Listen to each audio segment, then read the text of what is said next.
লানা শামসুন ওয়ালিল আফাক শামসুন আফদালু শামসি মিন শামসিস সামা তাতলু শামসুদ দুনিয়া বা'দাল ফাজরি ওয়া তাতলু শামসি বা'দাল ইশা। আম্মা জান আয়েশা রাদিয়াল্লাহু তাআলা আনহা ডাক দিয়ে বলেন, ও পৃথিবীর মানুষ, আল্লাহ তাআলা গোটা পৃথিবীটাকে আলোকিত করার জন্য একটা সূর্য দান করেছেন এবং আমি আয়েশাকে এক্সট্রা করে এককভাবে একটা সূর্য দান করেছেন। বলে পৃথিবীর সূর্য হইতে আমি আয়েশার সূর্য শ্রেষ্ঠ। বলে পৃথিবীর সূর্যটা উদয় হয় সকালবেলা আকাশের পূর্ব দিক দিয়ে এবং অস্ত যায় বিকাল বেলা আকাশের পশ্চিম দিক দিয়ে, কিন্তু আমি আয়েশার সূর্য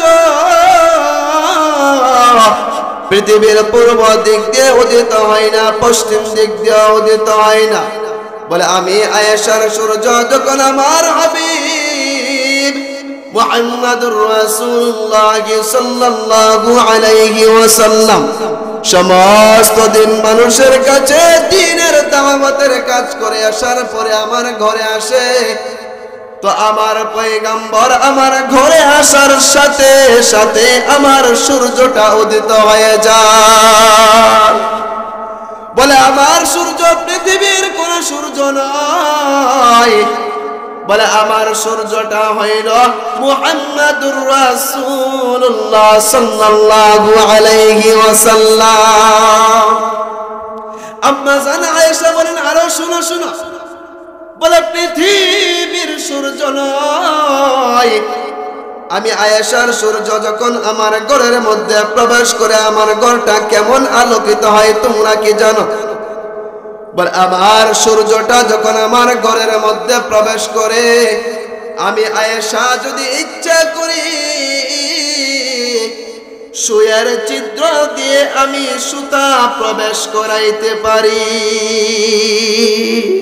প্রথমে আমরা জানি আমাদের পরিচয়টা কি, কারণ দেখবেন নিজের পরিচয় যদি নিজের জানা না থাকে সামনের অনেক কিছুই মানুষ ব্যর্থ হয়। কথা বলেন ঠিক কিনা? আমার দিকে একটু খেয়াল করবেন, মনোযোগ দিবেন। মানুষ যেই ব্যক্তি জানা থাকে, কোন নেতার ছেলে যদি জানা থাকে যে আমি নেতার ছেলে, তখন সে সহজে নেতা হওয়ার মন মানসিকতা তার অন্তরের মধ্যে লালন করে। কথা কন।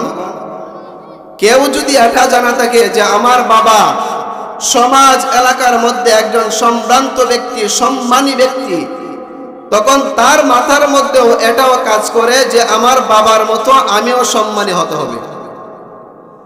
আর যে মাথার মধ্যে এই জিনিসটা থাকে না, তার বাবা যদি প্রধানমন্ত্রীও হন, তার বাবা যদি নবীও হন, তারপরেও তার অন্তরের মধ্যে আকাঙ্ক্ষা কোনোদিন লালন করতে পারে না।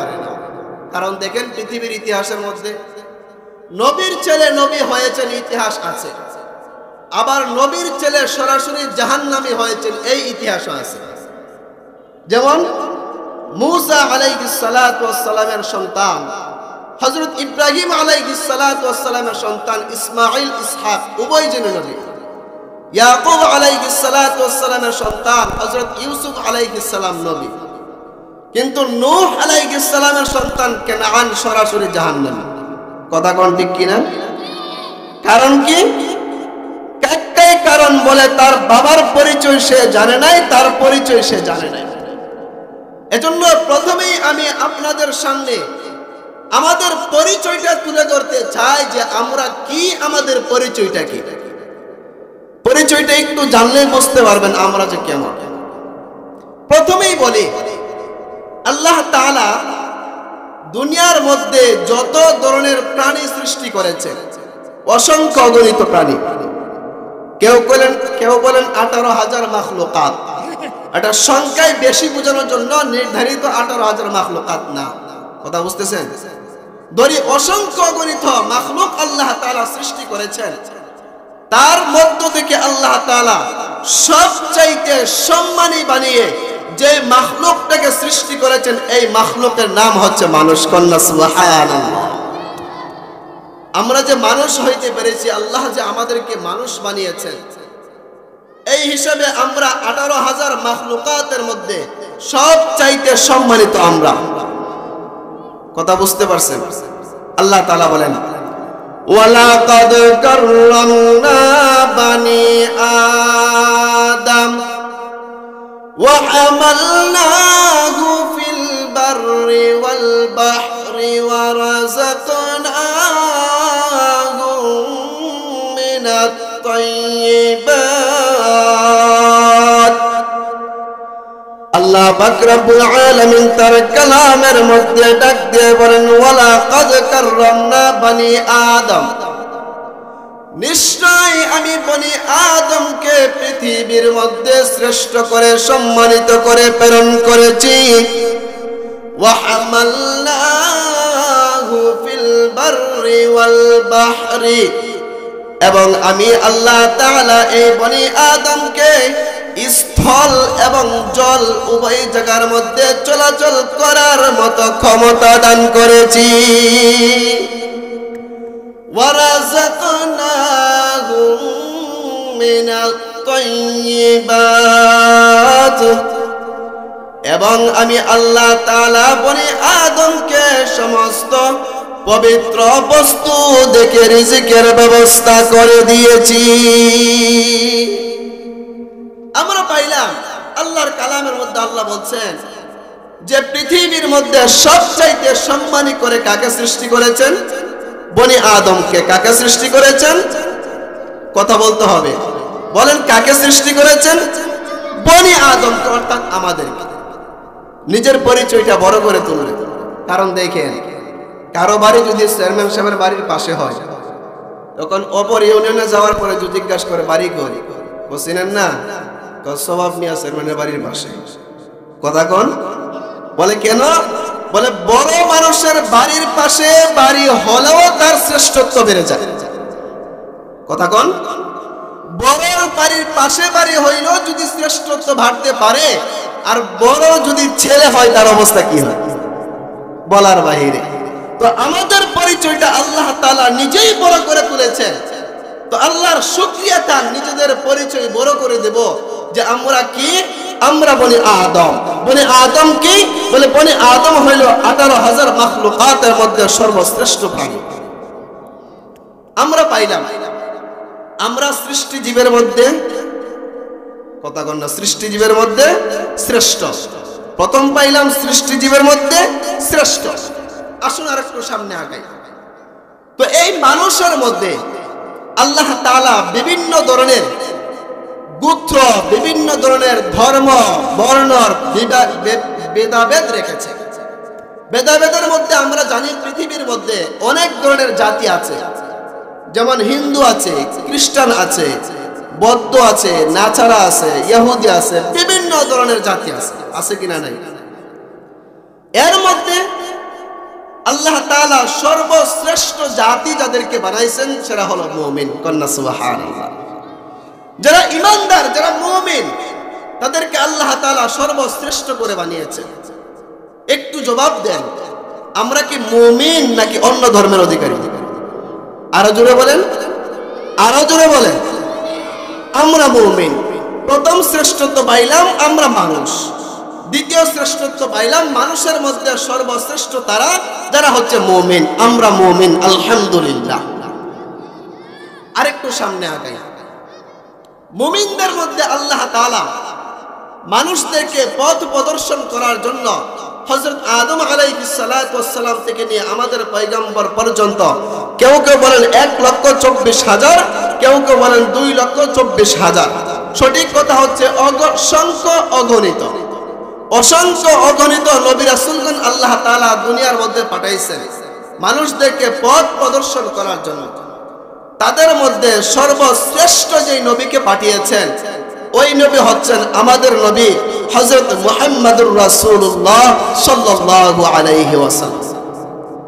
এখন দেখেন, আমাদের নবী যত নবী আছে সব নবীর চাইতে সর্বশ্রেষ্ঠ নবী।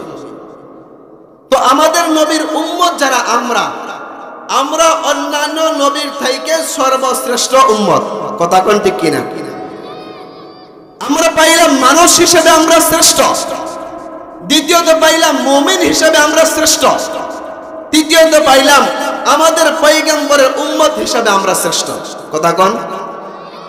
এই হিসাবে পৃথিবীর মধ্যে যত মাখলুকাত আছে, যত মানুষ আছে, সব মানুষের চাইতে আমরা শ্রেষ্ঠ। কন্যা সুবহানাল্লাহ। আরেকটু সামনে আগে আল্লাহ তাআলা মানুষদেরকে পথ প্রদর্শন করার জন্য 114 খানা কিতাব সহ, সহিফা সহ কিতাব, 4টা হচ্ছে বড় বড় কিতাব আর বাকি 100 হচ্ছে সহিফা। তো আল্লাহ তাআলা যত কিতাব দুনিয়ার মধ্যে পাঠাইছে সব চাইতে শ্রেষ্ঠ কিতাব হচ্ছে আল কোরআন। কথা কোন? সবচাইতে শ্রেষ্ঠ কিতাবের নাম কি? আরো জোরে বলেন, নাম কি? আল কোরআন। কেমন শ্রেষ্ঠ? বলে আল্লাহ তাআলা পৃথিবীর মধ্যে যত কিতাব পাঠাইছে, নবী দুনিয়ার মধ্যে আসছে, ওনার পাওয়ার আছে, ওনার কিতাবের পাওয়ার আছে। নবী দুনিয়া থেকে চলে গেছে, নবীর নবুয়তি শেষ, কিতাবের পাওয়ার শেষ। কথা বুঝতেছেন? যখন নবীরা দুনিয়া থেকে চলে গেছে, নবীর যে উম্মতগণ আছে তাদের মন মতো করে, তাদের ইচ্ছা অনুযায়ী কিতাবের মধ্যে পরিবর্তন করেছে, বিকৃতি করেছে, যার কারণে ওই কিতাবগুলা আর কিতাবের জায়গায় রয় নাই। কথা বুঝতেছেন? কিন্তু কোরআন সম্পর্কে আল্লাহ তাআলা কি বলেন দেখেন। আল্লাহ বলেন, ইন্না নাহনু নাযালনা যিকরা ওয়া ইন্না লাহু লাহাফিযুন।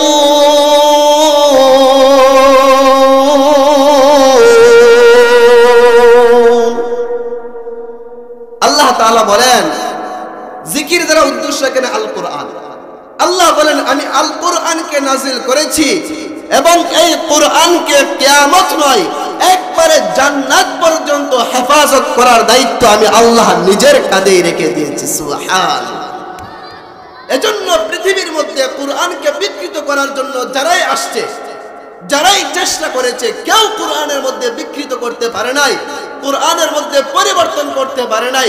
বেশি যদি চেষ্টা করেছে, কোরআনের মুজিজার সামনে তার যে বিশ্বাস ছিল, বিশ্বাসকে বিক্রি করে দিয়ে ইসলাম ধর্মকে গ্রহণ করে মুমিনে পরিণত হয়ে গেছে। সুবহানাল্লাহ। এখন দেখেন আমাদের পরিচয়, মানুষ হিসেবে আমরা শ্রেষ্ঠ। কথা বুঝলেন? নবীগণের উম্মত হিসেবে আমরা শ্রেষ্ঠ, মুমিন হিসেবে আমরা শ্রেষ্ঠ, কিতাব পাওয়ার দিক দিয়েও আমরা কথা বল না শ্রেষ্ঠ। আচ্ছা, এই কিতাব পাওয়ার পরে আচ্ছা কোন তো আপনাদের পুরানগাঁও এবং ইকরহাটিয়া এই আশপাশ সহ কি আমরা এখানে যারা আসছি এই মানুষগুলাই কি বসবাস করি না আর অনেক আছে? অনেক আছে। এখন যদি তত্ত্ব নেন কিছু মানুষ দেখবেন বাজারে ঘুরতেছে, এখন যদি তত্ত্ব নেন কিছু মানুষ দেখবেন স্যার হোস্টেলে বসে আছে, এখন যদি তত্ত্ব নেন কিছু মানুষ মাহফিলের কথা বলে আসছে কিন্তু মাহফিলের কেলনার বাজারের মধ্যে ঘুরে বেড়াচ্ছে। আল্লাহ তাআলা যে জান্নাতি বাগানের মধ্যে বসার মতো তৌফিক আমাদেরকে দিয়েছেন, এই হিসাবে এই পুরানগাঁওয়ের সমস্ত মানুষের চাইতো আমরা শ্রেষ্ঠ। সুবহানাল্লাহ। এখন আমাদের পরিচয় কি পাইলাম? কথা বুঝছেন? আমাদের পরিচয় কি পাইলাম? বলে আমরা এই মানুষগুলা যারা আছি, ওই মানুষগুলা বাহিরের পৃথিবীর সমস্ত মানুষের চাইতে শ্রেষ্ঠ। সুবহানাল্লাহ।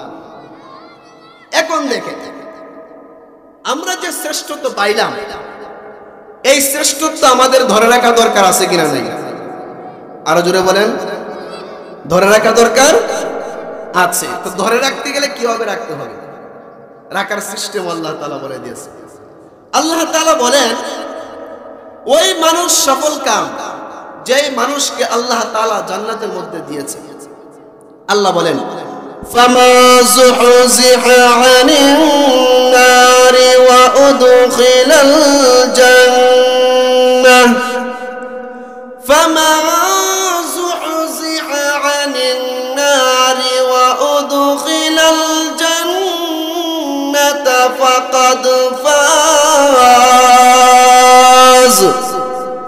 আল্লাহ পাক রব্বুল আলামিন তার কালামের মধ্যে ডাক দিয়ে বলেন, ও পৃথিবীর মানুষেরা শোনো, আমি আল্লাহ তাআলা যেই ব্যক্তিকে জাহান্নামের আগুন থেকে রক্ষা করেছি এবং জান্নাতের মধ্যে প্রবেশ করিয়েছি, ওই ব্যক্তি হলো পৃথিবীর মধ্যে সবচাইতে বড় সফলকাম। সফলকাম হওয়ার জন্য তিনটা শর্ত। কোন তিনটা? কয়টা শর্ত? এক নাম্বার শর্ত হচ্ছে আপনি যে নিয়ামত পেয়েছেন এই নিয়ামত যেন কোনোদিন আপনার কাছ থেকে না ছুটে। কথা বুঝতেছেন?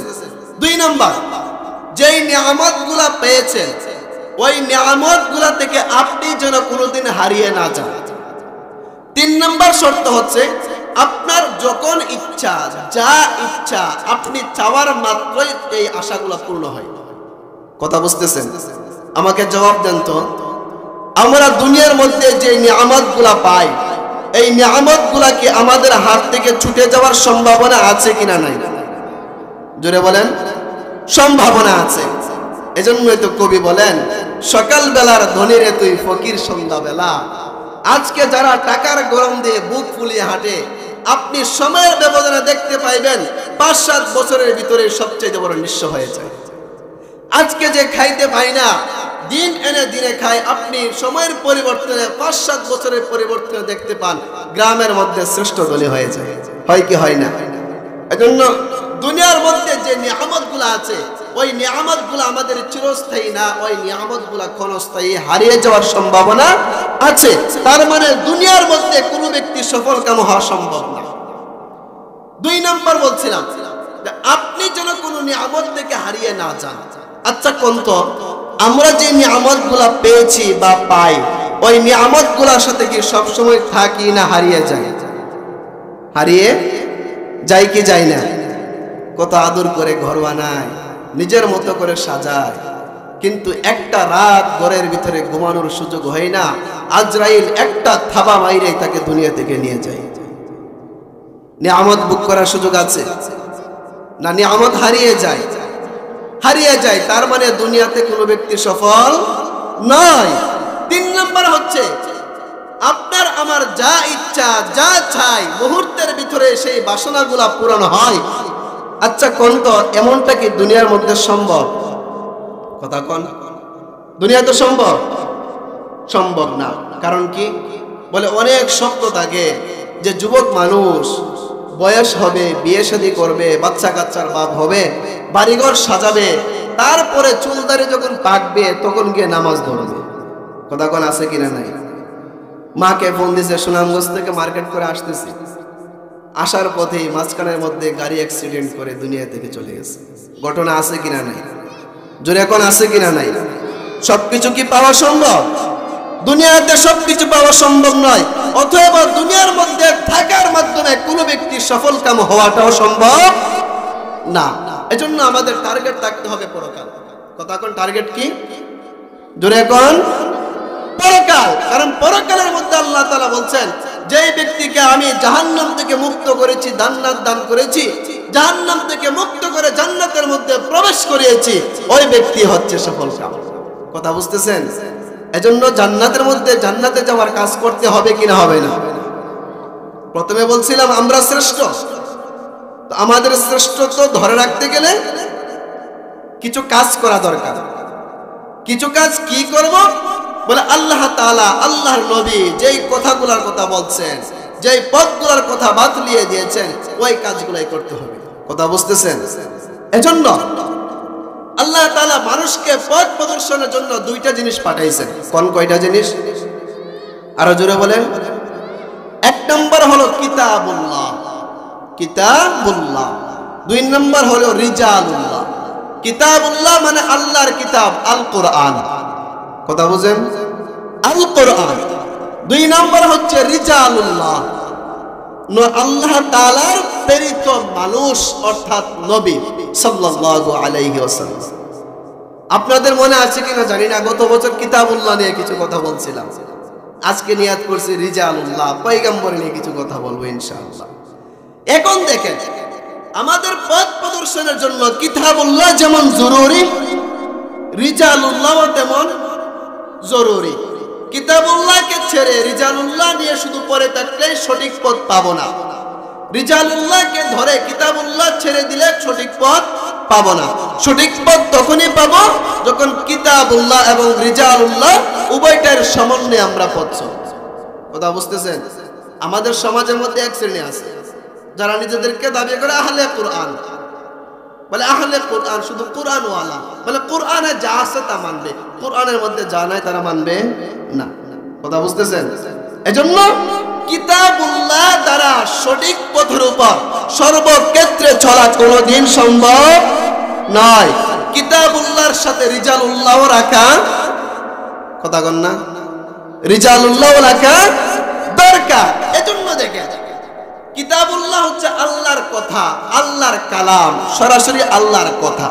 কথা বুঝতেছেন?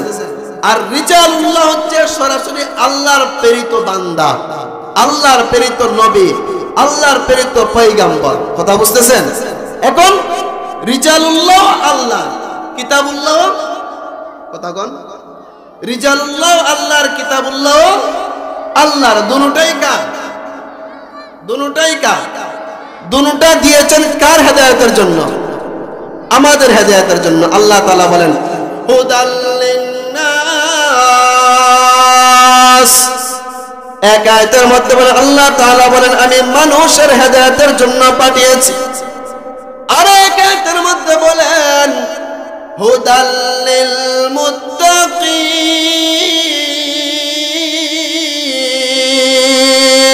আল্লাহু আকবার। আমি মুত্তাকিনদের হেদায়েতের জন্য পাঠিয়েছি। কোন তো কাকে পাঠাইছেন?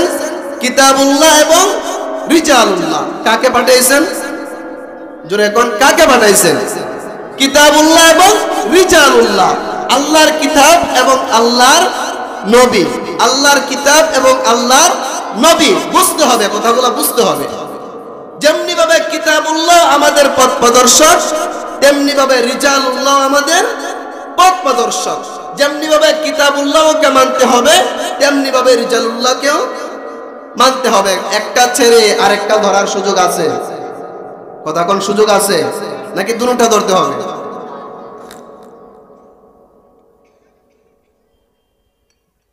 এজন্যই আমরা যখন চলি পৃথিবীর মধ্যে, মানুষ যেই মানুষই সে শ্রেষ্ঠ হতে চায়, পৃথিবীর মধ্যে যে মানুষই শ্রেষ্ঠ হতে চায় তার জন্য উচিত সে যেন আমার আপনার পয়গম্বরকে অনুসরণ করে। কথা বলেন, কাকে অনুসরণ করে? কারণ পয়গম্বরের আদর্শ এমন একটা আদর্শ ছিল, যেই ব্যক্তি নবীজির আদর্শ থেকে আদর্শ নেওয়ার চেষ্টা করবে ওই ব্যক্তি আদর্শ নিতে পারবে। সম্ভব কোনো অসম্ভব নয়।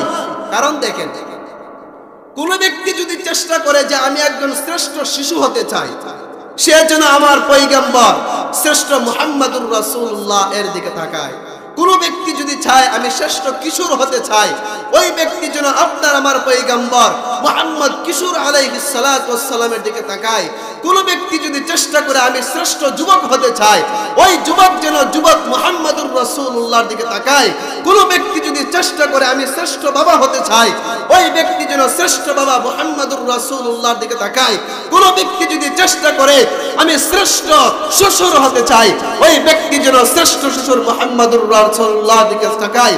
কোন ব্যক্তি যদি চেষ্টা করে আমি শ্রেষ্ঠ সমাজ সেবক হতে চাই, ওই ব্যক্তি যেন শ্রেষ্ঠ সমাজ সেবক মুহাম্মদুর রাসূলুল্লাহর দিকে তাকায়। কোন ব্যক্তি যদি চেষ্টা করে আমি শ্রেষ্ঠ রাষ্ট্রনায়ক হতে চাই, ওই ব্যক্তির জন্য উচিত শ্রেষ্ঠ শ্রেষ্ঠ রাষ্ট্রনায়ক মুহাম্মদুর রাসূলুল্লাহর দিকে যেন তাকায়। কারণ নবীজির আদর্শ এমন একটা আদর্শ, আপনি যেই দিকেই লক্ষ্য করবেন ওই দিকটাই আপনার জন্য শ্রেষ্ঠ। কথা বুঝতেছেন? বলবো ইনশাআল্লাহ সামনে। এখন আমাদের অন্তরের মধ্যে যেমনি ভাবে কোরআনের প্রতি মহব্বত ভালোবাসা থাকা দরকার, যেমনি ভাবে কোরআন আমাদের জন্য অনুসরণীয়, যেমনি ভাবে কোরআন আমাদের জন্য হেদায়েত, তেমনি ভাবে নবীজির মহব্বত আমাদের অন্তরে রাখা দরকার। নবীজিও আমাদের জন্য পথ প্রদর্শক। নবীজি কেউ আমাদের অন্তরে লালন করা, কথা কোন, লালন করা দরকার। এজন্য দেখেন মানুষ পৃথিবীর মধ্যে কত মানুষকে অনুসরণ করে, কত মানুষের দিকে তাকায়। যুবক নবীজির আদর্শ দিকে তাকায় না, নেইমার মেসির আদর্শ দিকে তাকায়, বলে চুলগুলা কাটে নেইমারের দিকে তাকায়, বলে সে চশমা পরে এটাও নেইমারের দিকে তাকায়, বলে ওই যে যারা বিভিন্ন ধরনের বর্তমান যুগের মধ্যে ফিতনা ফাসাদ নিয়ে ভরপুর, ওইগুলোর দিকে মানুষ তাকায়, নবীজির আদর্শ দিকে তাকাইতে চায় না। কিন্তু আপনি যদি নবীজির আদর্শগুলা ফলো করেন, নবীজির আদর্শগুলা যদি আপনি ফলো করতে চান, আপনার প্রতিটা ক্ষেত্রে নবীজির আদর্শটাকে বাস্তবায়ন করা সম্ভব। কারণ দেখেন, নবীজি যখন শিশু ছিলেন তখনও পৃথিবীর মধ্যে শ্রেষ্ঠ শিশু ছিলেন। নবীজি যখন কিশোর ছিলেন তখনও পৃথিবীর মধ্যে শ্রেষ্ঠ কিশোর ছিলেন। নবীজি যখন যুবক ছিলেন তখনও পৃথিবীর মধ্যে শ্রেষ্ঠ যুবক ছিলেন। নবীজি যখন বাবা ছিলেন তখন পৃথিবীর মধ্যে শ্রেষ্ঠ বাবা ছিলেন। নবীজি যখন শ্বশুর ছিলেন তখনও পৃথিবীর মধ্যে শ্রেষ্ঠ শ্বশুর ছিলেন। নবীজি যখন সমাজসেবক ছিলেন তখনও পৃথিবীর মধ্যে শ্রেষ্ঠ সমাজসেবক ছিলেন। নবীজি যখন রাষ্ট্রনায়ক ছিলেন তখনও পৃথিবীর মধ্যে শ্রেষ্ঠ রাষ্ট্রনায়ক ছিলেন। আর নবীজির জীবনটা প্রতিটা ক্ষেত্রে বন্টিত। একদিক নিয়ে পড়ে আছেন, বিষয়টি এমন না। আরেক দিকে কোনো খবর নাই, বিষয়টি এমন না। যেমনি ভাবে নবীজি ঘর ঠিক করেছেন, তেমনি ভাবে নবীজি সমাজ ঠিক করেছেন। যেমনি ভাবে নবীজি সমাজ ঠিক করেছেন, তেমনি ভাবে নবীজি এলাকা ঠিক করেছেন। যেমনি ভাবে নবীজি এলাকা ঠিক করেছেন, তেমনি ভাবে নবীজি রাষ্ট্রটাকে ঠিক করেছেন।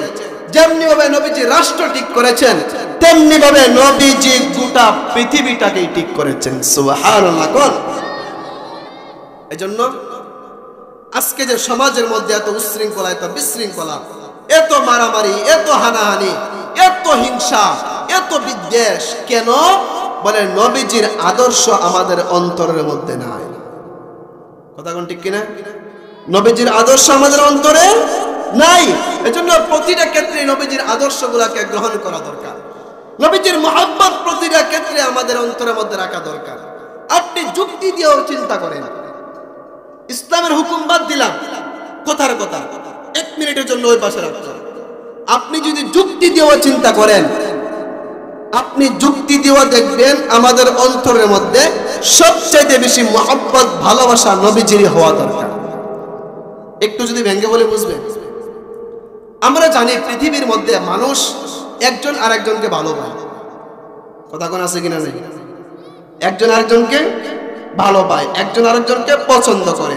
সহজ ভাষায়, একটু পরিষ্কার ভাষায়, একজন আরেকজনকে ভালোবাসে। আছে কিনা? নাই। আছে। তো ভালোবাসার জন্য মুহাদ্দিসিনে কেরাম তত্ত্ব নিয়ে দেখেছেন যে গুণগুলার প্রয়োজন, মোটামুটি 4টা গুণের কারণে মানুষ একজন আরেকজনকে ভালোবাসে। কোন কয়টা? জোরে কোন। 1 নম্বর হইল জামালত। আয় বিচ্ছিরা কথা কয় না, এই কথা কয় না, চুপ করে থাকো। 1 নম্বর হইল জামালত, সৌন্দর্য। দেখেন না, যদি একটা মেয়ে সুন্দর হয়, ওই মেয়ের পিছনে যুবকরা লাইন মারে। কাঁচা ভাষা বলে বললাম আর কি।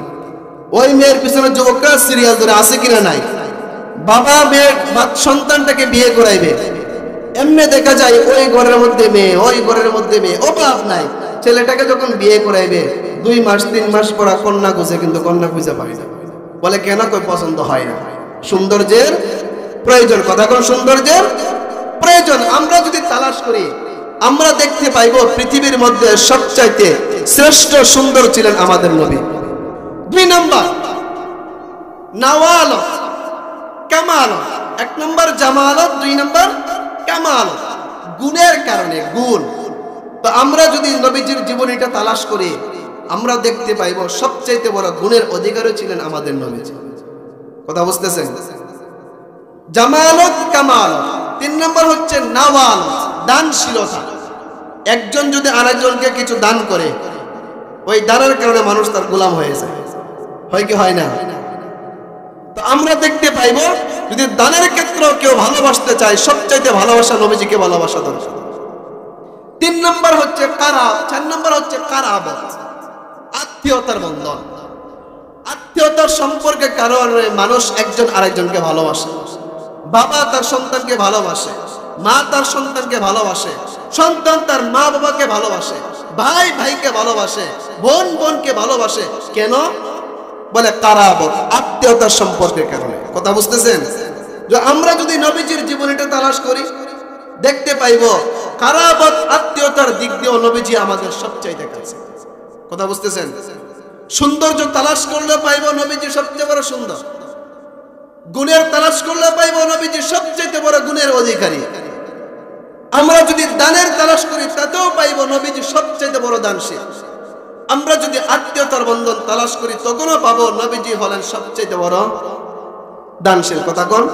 সবচেয়ে বড়, কথা কোন না, সবচেয়ে বড় দানশীল। এজন্য যদি কোনো ব্যক্তি সৌন্দর্যের জন্য ভালোবাসতে চায়, তার ভালোবাসা যেন নবীজির জন্য হয়। কোনো ব্যক্তি যদি গুণের কারণে ভালোবাসতে চায়, তার ভালোবাসা যেন নবীজির জন্য হয়। কোনো ব্যক্তি যদি দানের কারণে ভালোবাসতে চায়, তার ভালোবাসা যেন নবীজির জন্য হয়। কোনো ব্যক্তি যদি আত্মীয়তার বন্ধনের কারণে ভালোবাসতে চায়, তার ভালোবাসা যেন সবচাইতে বেশি নবীজির জন্য হয়। একটা একটা করে একটু তালাশ করি যে কেমন ছিলেন আমার নবীজি।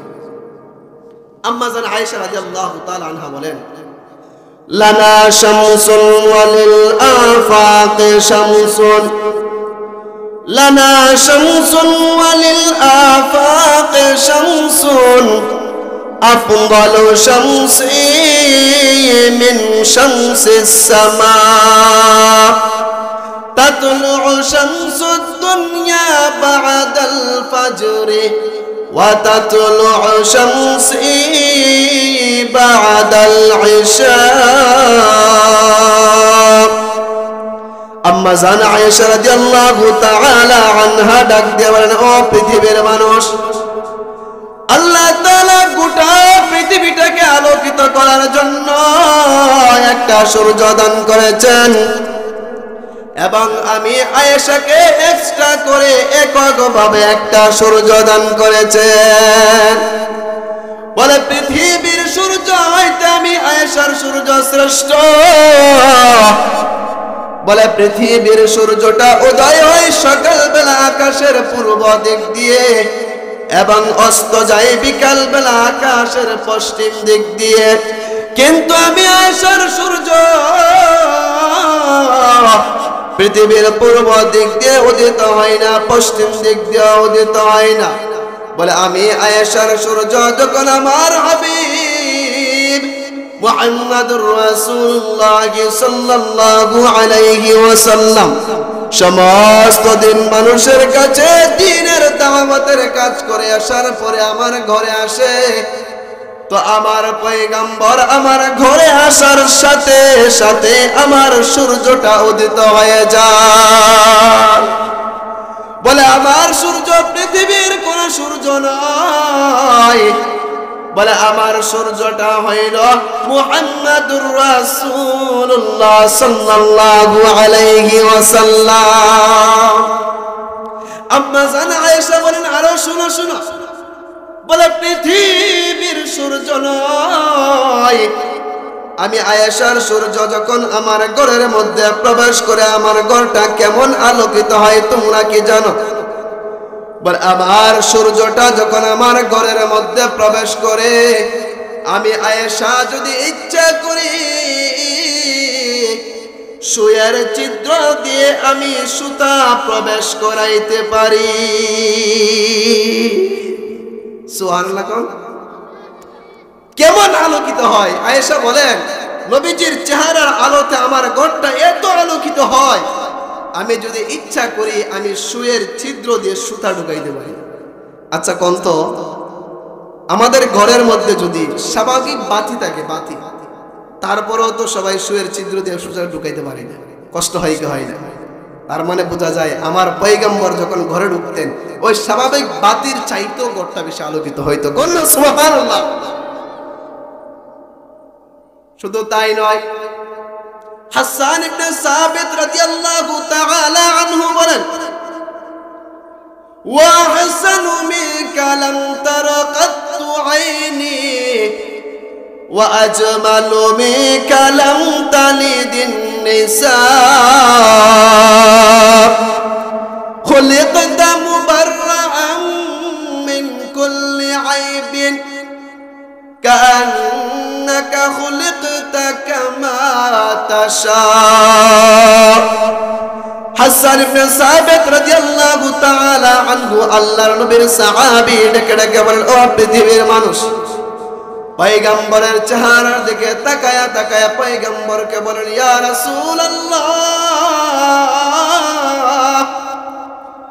বলে আমি আপনার চেহারাটা কেমন দেখতে পাই আপনি কি জানেন? বলে কেমন দেখতে পাও?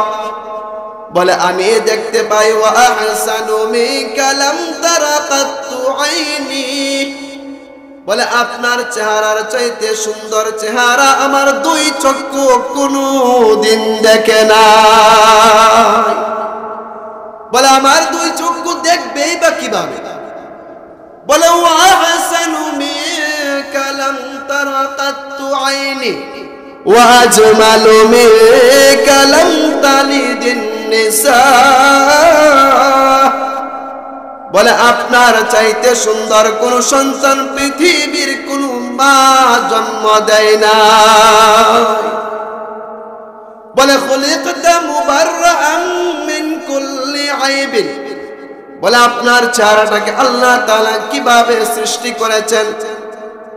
বলে আমার মনে হয় খুলিকতা মুবাররাআন মিন কুল্লি আইবিন, বলে আল্লাহ তাআলা আপনার চেহারাটাকে পৃথিবীর সমস্ত দোষ ত্রুটি থেকে মুক্ত করে আল্লাহ সৃষ্টি করেছেন। কান্নাকা কাদ খুলিকতা কামা তাশা, বলে কেমন করে সৃষ্টি করেছেন? বলে আমার তো মনে হয় আপনি যেমন চেয়েছেন আল্লাহ তাআলা ঠিক তেমন করে আপনাকে সৃষ্টি করেছেন। সুবহানাল্লাহ। দেখেন হাসান ইবনে সাবিত বলতেছেন, বলে আপনার চাইতে সুন্দর কোন মানুষ আমার চেহারা কোনদিন, আমার দুই চোখ কোনদিন দেখে নাই। বলে দেখবেই বা কিভাবে? বলে আপনার চাইতে সুন্দর সন্তান তো পৃথিবীর কোন মা জন্মই দেয় না। বলে আপনাকে কিভাবে আল্লাহ তাআলা সৃষ্টি করেছে? বলে মনে হয় আপনাকে আল্লাহ তাআলা পৃথিবীর সমস্ত দোষ ত্রুটি থেকে মুক্ত করে সৃষ্টি করেছে। বলে কেমন? বলে আপনি যেমন চেয়েছেন সৃষ্টি করেছেন তেমন। কোন সুবহানাল্লাহ। পৃথিবীর মানুষের একটা অভ্যাস হইল সে যেন পৃথিবীর মধ্যে সবচাইতে সুন্দর হয়, এটা তার মেজাজ। কথা কোন, খেয়াল করবেন আমার দিকে। মানুষের অভ্যাস হইল সে যেন পৃথিবীর মধ্যে সবচাইতে সুন্দর হয়। দেখেন না, যত সুন্দর মানুষই হোক তার চাহিদা থাকে সে যেন আরেকটু সুন্দর হয়। কথা কোন, আরো জোরে কোন। যত সুন্দরে হয় তার চাহিদা থাকে সে যেন আরেকটু সুন্দর হয়। যদি চাহিদা নাই থাকতো, সকালে একবার ফেস ওয়াশ মারার পরে ক্রিম মারে, আবার রাত্রিবেলা ঘুমানো যাওয়ার আগে ফেস ওয়াশ মারে ক্রিম মারে। কথা কোন আছে কিনা নাই? গোসলে যাওয়ার সময় চেহারাটাকে সবচেয়ে বেশি ভালো করে ডলে। বলে কেন? বলে কোনো আইব দোষ ত্রুটি যেন আমার চেহারায় না থাকে। এটা হচ্ছে মানুষের চাহিদা।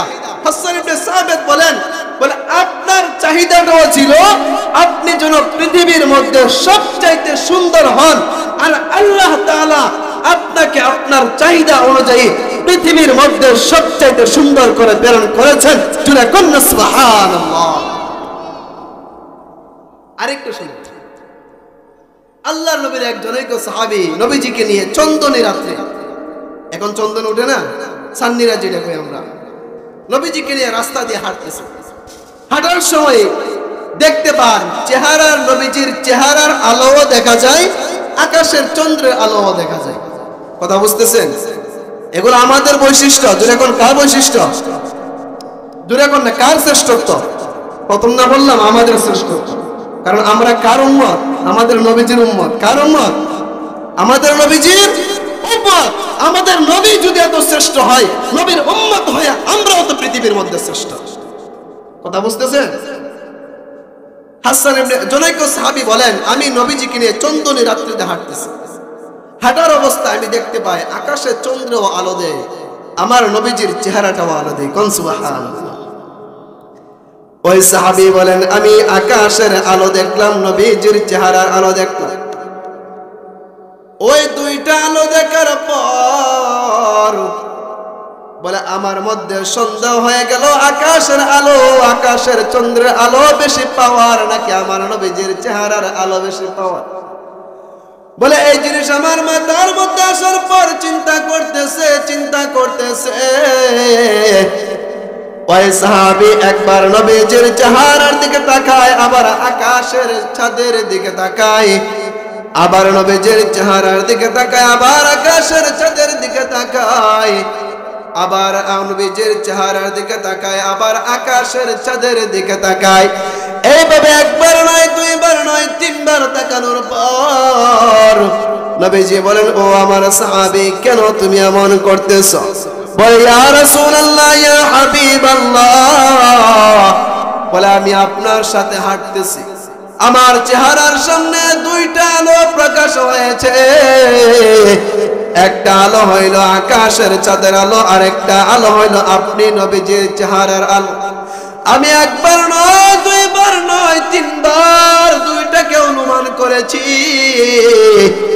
তুলনা করে আমি দেখতে পাইলাম আকাশের আলোর চাইতে আপনি নবীর চেহারার আলোটাই বেশি। এখন দেখেন পৃথিবীর মধ্যে নবীজি কেমন সুন্দর ছিলেন। যদি এখন কান নবীজি, আপনার এই কথাটা বুঝলা যান, যদি এখন কান নবীজি, আমাদের নবীজি, প্রথমেই তো বললাম বড় করে বলবেন, বরত্ব নিয়ে বলবেন, আল্লাহ শুকরিয়া তার।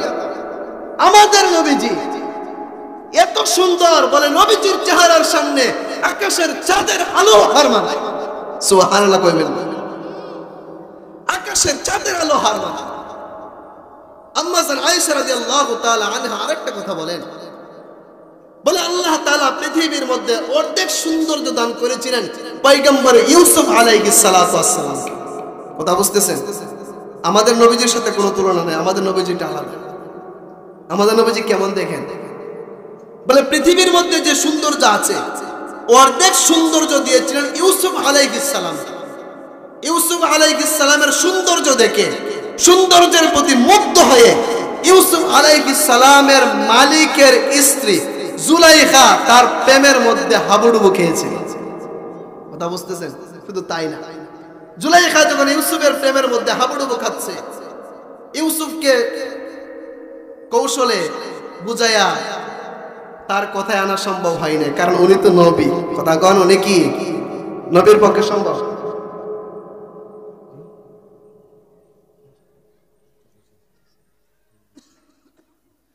ইউসুফ আলাইহিস সালাম তো নবী, নবীকে কি কোনোদিন গুনার কাজের মধ্যে লিপ্ত করা সম্ভব? কথা কন, জোরে কন, গুনার কাজে লিপ্ত করা সম্ভব? কারণ নবীজির গুনাহ থেকে মুক্ত হওয়ার জিম্মাদারি কে গ্রহণ করেছেন? আরো যুগে কে গ্রহণ করেছেন? নবীগণ তাদের নবুয়ত পাওয়ার পরে যেমন মুক্ত গুনাহ থেকে, নবীগণ নবুয়ত পাওয়ার আগেও শিশুকাল থেকে নিয়ে যৌবনকাল পর্যন্ত গোটা জিন্দেগিটাই গুনাহ থেকে মুক্ত করার জিম্মাদারি আল্লাহ স্বয়ং গ্রহণ করেছেন। এজন্য কেউ কেউ আছে নবীজি কেউ গুনাহগার বলে সাব্যস্ত করে, কিছু কিছু নবীজিকে পদস্খলন বলে এটাকে গুনাহ বলে সাব্যস্ত করতে চায়। আমাদের আকীদা পরিষ্কার, নবীগণ গুনাহ করবেন তো দূরের কথা, গুনাহ করেছেন তো দূরের কথা, গুনাহ করতে পারেন এই সন্দেহটা করাটাও কুফরি। যেরকম গুনাহ করতে পারেন এই সন্দেহটা করাটাও কি? যেরকম সন্দেহ করা কি? কুফরি। কারণ আল্লাহ তাআলা নবীদেরকে নবুয়ত পাওয়ার পরে যেমন হেফাজত করেছেন, নবুয়ত পাওয়ার আগেও আল্লাহ হেফাজত করেছেন। কথা বুঝতেছেন? জুলাইখা যখন কৌশলে নেওয়া সম্ভব হয় নাই, ঘটনা বলার উদ্দেশ্য না, জুলাইখা যখন কৌশলে নেওয়া সম্ভব হয় নাই, জোর কইরা 7টা গেট লাগাই দিছে। বড় বড় রাজপ্রাসাদের গেট কেমন হবে বুঝে নেই তো, 7টা গেটের ভিতরে নিয়ে ইউসুফ আলাইহিস সালামের উপর আক্রমণ। ইউসুফ আলাইহিস সালাতু সালাম তো নবী, সমস্ত হাল ছাড়ার পরেও আল্লাহর উপর তাওয়াক্কুল ছাড়তে পারেন না। আল্লাহর উপর তাওয়াক্কুল করে যখন চক্ষুটাকে বন্ধ করে সামনের দিকে দৌড় দিয়েছেন, আল্লাহ তাআলা ইউসুফ আলাইহিস সালাতু ওয়াস সালামের চরিত্রকে রক্ষা করেছেন। একটা একটা করে 7টা গেট ফটফট করে আল্লাহ তাআলা খুলে দিয়েছেন। ইউসুফের চরিত্র রক্ষা। এই ঘটনা যখন মিশরের মধ্যে ছড়িয়ে পড়ল, জুলাইখা কিন্তু ইউসুফ আলাইহিস সালামের মালিকের স্ত্রী, কথা বুঝতেছেন?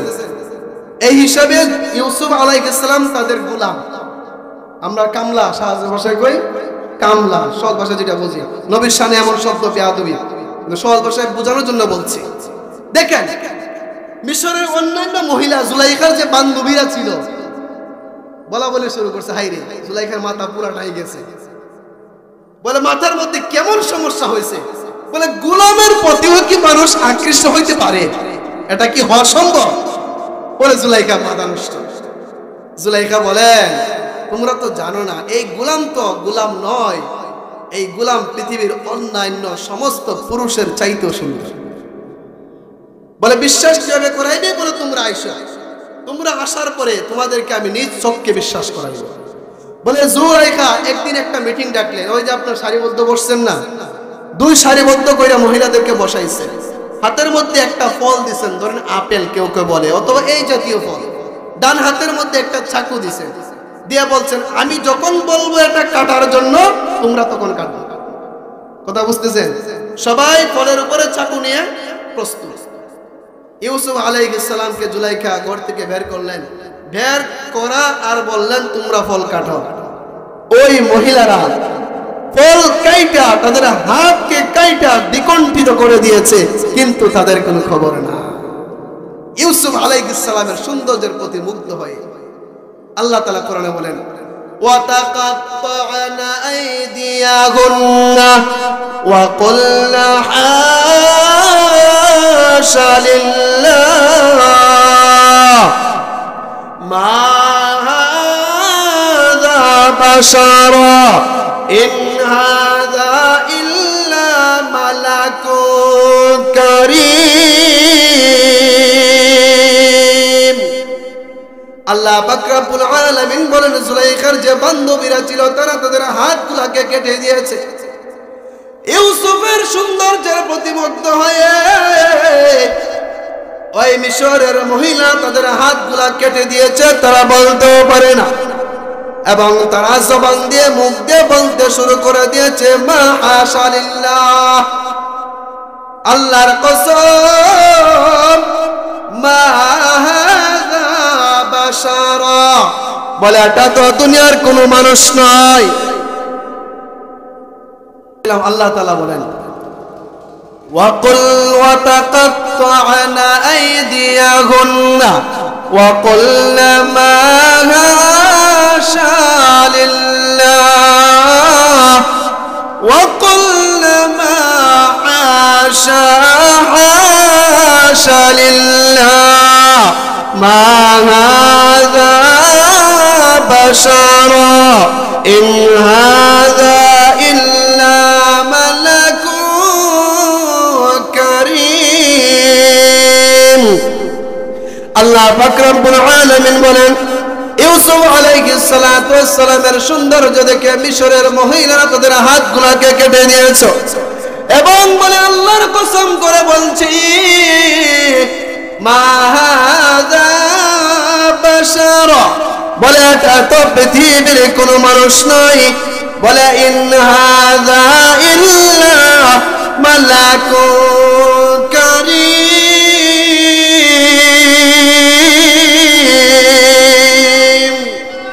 বলে এটা হলো সম্মানিত একজন ফেরেশতা।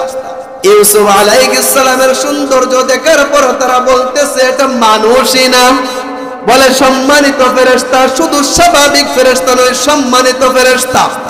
আম্মা জান আয়েশা রাদিয়াল্লাহু তাআলা আনহা বলেন, ও পৃথিবীর মানুষ, বলে ওই মহিলারা যদি আমার নবীজির সৌন্দর্য দেখতো, বলে মিশরের মহিলারা ইউসুফকে বলছিল, বলে এটা মালাকুল কারীম, সম্মানিত ফেরেশতা, তারা হাতগুলোকে কেটে দিয়েছিল। বলে ওই মিশরের মহিলারা যদি আমার নবীকে দেখতো, বলে ওই নবী ওই মহিলারা তাদের হাতগুলা নয় বরং ছুরি দিয়ে তাদের কলিজাগুলা ছিঁড়ে ফেলতো, তারপরও টের পাইতো না। কেমন ছিলেন আমার নবী? নবীর সৌন্দর্য কেমন ছিলেন দেখছেন? সহজ ভাষায় নবীজির সৌন্দর্য ছিল আকাশের চন্দ্রের চাইতে বেশি। কোন সুবহানাল্লাহ। এক নাম্বার বলছিলাম সৌন্দর্যের জন্য মানুষ ভালোবাসে। তো সৌন্দর্যের জন্য ভালোবাসতে চাই, সবচাইতে বেশি ভালোবাসা কার জন্য হওয়া দরকার? আমাদের নবীজির জন্য। কার জন্য? আমাদের নবীজির জন্য। দুই নাম্বার বলছিলাম কামাল, গুণের কারণে। আচ্ছা কোন তো আমি যে এখানে বসছি বা আপনারা সম্মান করে বা শ্রদ্ধা করে মহব্বত করে বসাইছে, আমার কি এক্সট্রা কোনো বৈশিষ্ট্য আছে? আপনাদের হাত দুইটা আমারও দুইটা, আপনাদের পা দুইটা আমারও দুইটা, আপনাদের চক্ষু দুইটা আমারও দুইটা, আপনাদের মতোই তো মানুষ। কথা কন, কিন্তু বসাইছেন কেন? বলে একটা গুণ আছে যেটা কোরআনের ইলম আছে। কথা কন ঠিক কিনা? সমাজের মধ্যে দেখেন না, যে সন্তানটা নামাজ পড়ে, একটা যুবক নামাজ পড়ে, মুরব্বীদেরকে শ্রদ্ধা করে, দেখলেই সম্মান ভরে সালাম দেয়, মানুষ বলে অমুকের ছেলেটা বড় ভালো। কথা কন, যে নবীজির মধ্যে গুণ কেমন ছিল? বলে আল্লাহর নবী যখন দুনিয়ার মধ্যে পদার্পণ করলেন, দ্বীন ও ইসলামের দাওয়াত দিতে শুরু করলেন, বলে পৃথিবীর সব মানুষগুলা নবীজির দাওয়াত পেয়ে নবীজির আদর্শগুলো দেখে ইসলামের প্রতি মুগ্ধ হতে লাগলেন। ওই অবস্থা যখন মক্কার কাফের মুশরিকরা দেখলো, দেখার পরে তো তাদের আর সহ্য হচ্ছে না। বলে ও মক্কার মানুষ, বলে আমাদের মধ্যে একটা সন্তান মুহাম্মদ, বলে যে মুহাম্মদ 40 বছর পর্যন্ত ছিল খুব ভালো মানুষ, তার চরিত্রের মধ্যে কোনো দাগ ছিল না, তার আমানতদারিত্ব ছিল প্রখর, মেধাবী, তার আমানতদারিত্ব ছিল প্রবল, যার কারণে আমরা থেকে আল-আমিন বলে নামকরণ করেছিলাম। কিন্তু মানুষ তো পরিবর্তনশীল। 40 বছর মুহাম্মদ ভালো ছিল, তার আদর্শগুলো ভালো ছিল, কিন্তু আজকাল মুহাম্মদ যে কথাগুলো বলতে শুরু করে দিয়েছে, আমাদের বাপ দাদার ধর্ম নিয়ে কটূক্তি করতে শুরু করে দিয়েছে, তাতে বোঝা যায় মুহাম্মদ আগের মতো তার আদর্শের মধ্যে রয় নাই, বরং মুহাম্মদ পাগল হয়ে গিয়েছে। কন্যা নাউজুবিল্লাহ। আমি আপনাদের কাছে জানতে চাই, আমার পয়গম্বর কি পাগল ছিলেন? আরো জোরে বলেন, আরো জোরে বলেন। আমার পয়গম্বর পাগল ছিলেন না। বলে কেমন ছিলেন? বলে আল্লাহ নিজেই বলতেছেন, আল্লাহ নিজেই বলতেছেন। আল্লাহ তাআলা বলেন নুন ওয়াল কলামি ওয়া মা ইয়াসতুরুন। আল্লাহ তাআলা কলম এবং তার লেখনের কসমকে বলছেন, মা আতা বিনি'মাতি রাব্বিকা বিমাজনুন। আল্লাহ বলেন পয়গম্বর, পৃথিবীর সব মানুষ আপনাকে পাগল বলে, আপনাকে পাগল বলে আখ্যায়িত করে, আপনাকে তিরস্কার করে, কিন্তু আমি আল্লাহ তাআলা আপনাকে সান্ত্বনা দিয়ে বলছি, মা আতা বিনি'মাতি রাব্বিকা, বলে আপনি আপনার রবের নিয়ামতের মাধ্যমে আপনি পাগল নন।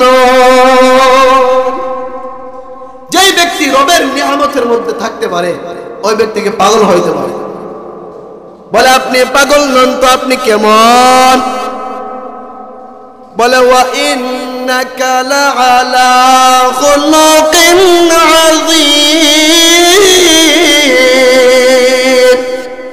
বলে আমি আল্লাহ তাআলা আপনাকে আপনার চরিত্রের সার্টিফিকেট দিচ্ছি।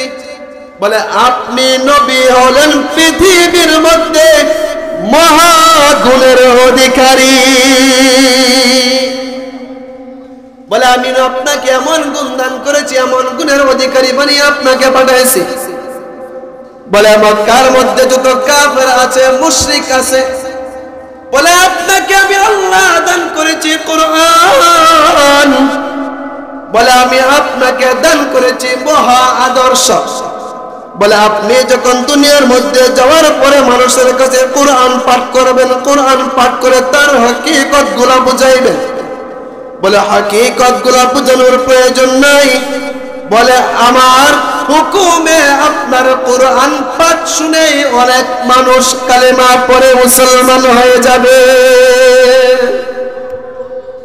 এজন্য আল্লাহ তাআলা বলেন লাকাদ মান্নাল্লাহু আলাল মুমিনিন ইয বা'আসা ফীহিম রাসূলান মিন আনফুসিহিম ইয়াতলু আলাইহিম আয়াতিহি ওয়া ইউযাক্কিহিম ওয়া ইউআল্লিমুহুমুল কিতাবা ওয়াল হিকমা। আল্লাহ বলেন আমি মুমিনদের প্রতি বড় নিয়ামত দিয়েছি। বলেন নিয়ামত কি? বলে তাদের পক্ষ থেকে আমি আল্লাহ তাআলা একজন নবীকে পাঠাইছি। বলে নবীর কাজ হলো চারটা। নবীর কাজ কয়টা? নবীর কাজ চারটা। এক নম্বর হলো ইয়াতলু আলাইহিম আয়াতি। বলে নবীজির এক নম্বর কাজ হলো আমার আয়াত মানুষগুলোকে পড়ে পড়ে শোনাইবে। মানুষের সামনে আমার কালাম পড়বে, আমার কালাম পড়ার মাধ্যমে মানুষগুলার আত্মশুদ্ধি করবে। মানুষগুলা আত্মশুদ্ধি হয়ে দ্বীন ইসলামকে গ্রহণ করে চিরস্থায়ী জাহান্নামে থেকে চিরস্থায়ী জান্নাতি হয়ে যাইবে। দুই নম্বর গুণ হইল, দুই নম্বর কাজ হইল আমার কালামগুলাকে ব্যাখ্যা করে করে মানুষের মধ্যে শোনাইবে। তিন নম্বর কাজ হইল ওয়ায়ুযাক্কিহিম, তাদের আত্মশুদ্ধি করবে, তাজকিয়াতুন নফস। বর্তমানে বুজুর্গানে কেরাম করতেছে। ওয়ায়ুআল্লিমুহুমুল কিতাবা। চার নম্বর যে গুণটা হচ্ছে ওই নবীজি দুনিয়ার মধ্যে মানুষগুলাকে আমার কিতাবটা শিক্ষা দিবে। ওয়ায়ুআল্লিমুহুমুল কিতাবা ওয়াল হিকমা। চার নম্বর গুণ হচ্ছে হিকমত শিক্ষা দিবে। হিকমত, হিকমা এর দ্বারা মুহাদ্দিসিনে কেরাম মুফাসসিরিনে কেরাম অনেক ব্যাখ্যা করেছেন। সবচাইতে সুন্দর, সবচাইতে গ্রহণযোগ্য যে ব্যাখ্যা এটা হচ্ছে রাসূলের সুন্নাত। হিকমত অর্থ হচ্ছে রাসূলের সুন্নাহ। সুন্নাহ শিক্ষা দিবেন, যেই সুন্নাহ এর অনুসরণ করার কারণে একজন মানুষ জাহান্নামী থেকে অল্প দিনের ভিতরে জান্নাতি হয়ে যাওয়া সম্ভব। এজন্য আলোচনা বিষয় ছিল লম্বা, যাই আলোচনা করলাম নবীজির মুহাব্বত পাইলাম আমাদের অন্তরের মধ্যে সবচেয়ে বেশি থাকা দরকার। কতক্ষণ সবচেয়ে বেশি থাকা দরকার? একটা কথা এক মিনিটে বলি। নবীজির মুহাব্বতটা কেমন হবে? বলে মুহাব্বতের স্তর আছে, ভালোবাসার স্তর আছে। সবচেয়ে বেশি ভালো হবে, ভালোবাসা হবে আল্লাহর জন্য।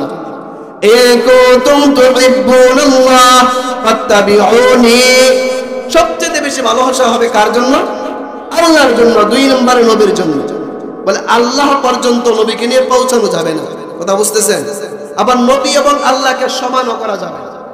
দুনিয়ার ভালোবাসা আছে এক স্তর, ধরেন 50-এর কোঠা বুঝানোর জন্য।